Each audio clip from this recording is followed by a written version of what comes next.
Okay, yeah, perpendiculars and bisectors. Ever remember what perpendicular means?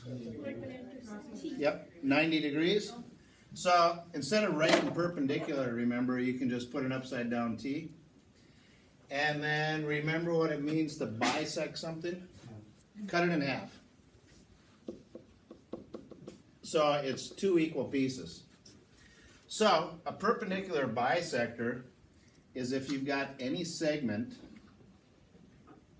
you got to do two things to it. You got to bisect it, and it's got to be perpendicular to that segment. So you got to figure out where the middle is, and then you draw a line through it.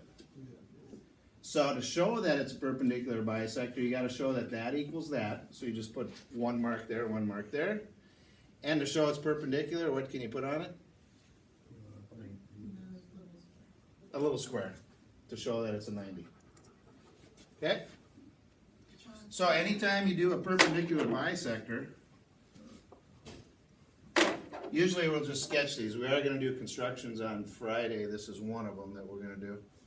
But if you're just sketching it, you just estimate where the middle is, draw a line through it, show that it's a 90, and then show that that equals that, because that means it's bisected, cut in half. Equidistant. Everyone know what that means? Equal distance from Equal distance. Okay?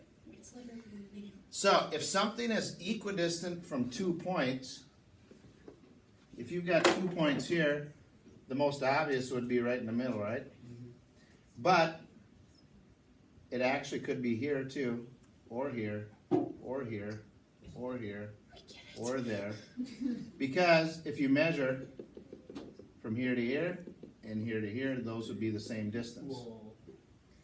So what that ends up being is if I connected these two dots, and then if I connected all of these points, you know what I just drew there? The perpendicular bisector.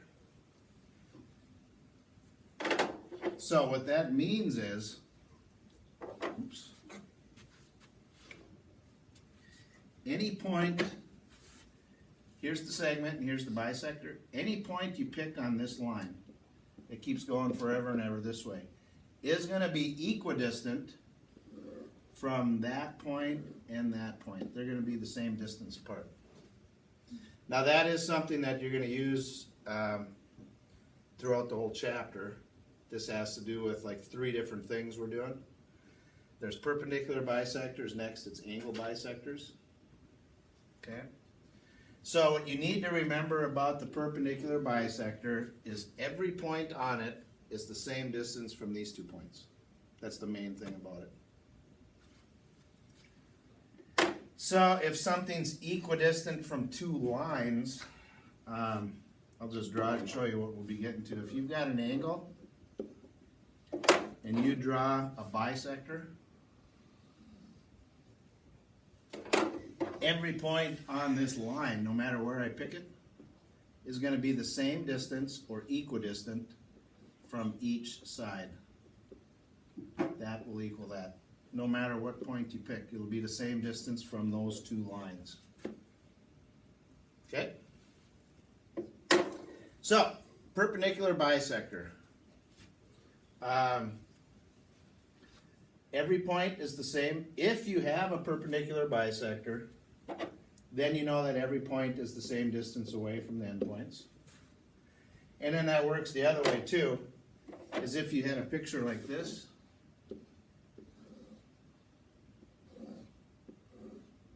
If you knew that equals that, then you know that this is a perpendicular bisector.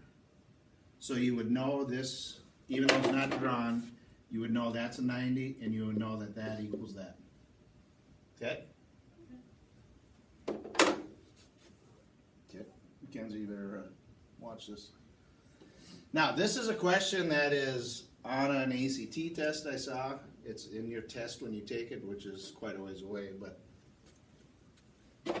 in this picture, it shows that's a 90, and it says it's the bisector. Ray, BE is the perpendicular bisector, so that means that equals that. So what segment lengths are equal? We already know these two are. And AB and BC. Okay?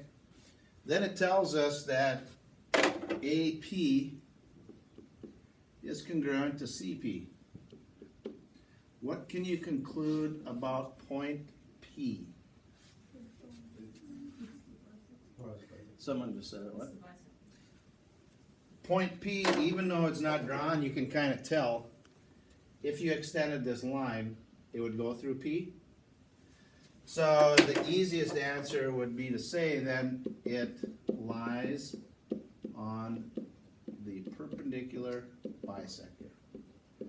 I think there's one just like that in our assignment today. So if a point, if they drew you something like this,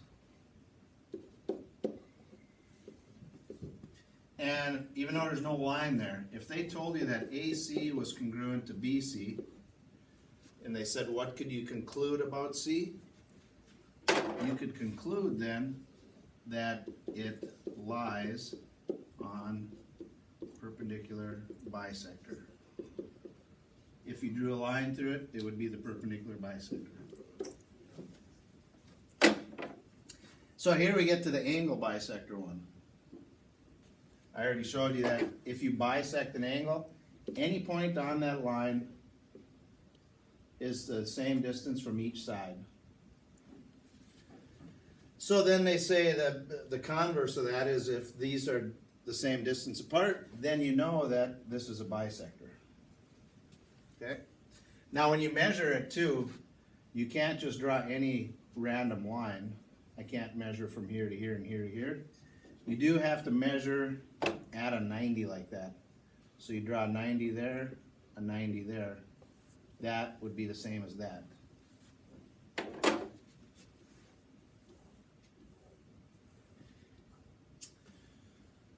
Okay. What can you conclude about the measure of angle S, H, F?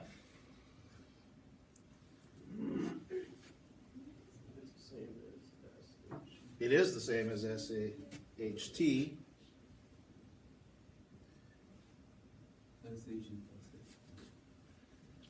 Any idea what that would be?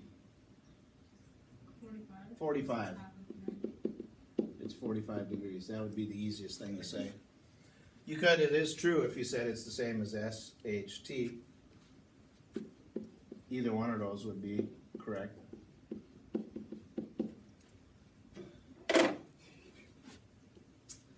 Okay. Most of these are pretty easy problems. They don't always have the marks on there for you, but most of the time they will. Here it just tells you PQ is congruent to QR. What conclusion can you say about Q? It's on the perpendicular bisector. It's on perpendicular bisector. Can you conclude S is on the perpendicular bisector? Yeah. Yes. Because if Q is, S is too, because they're the same line.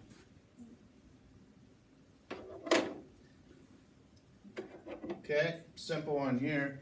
D is on the bisector of angle ABC.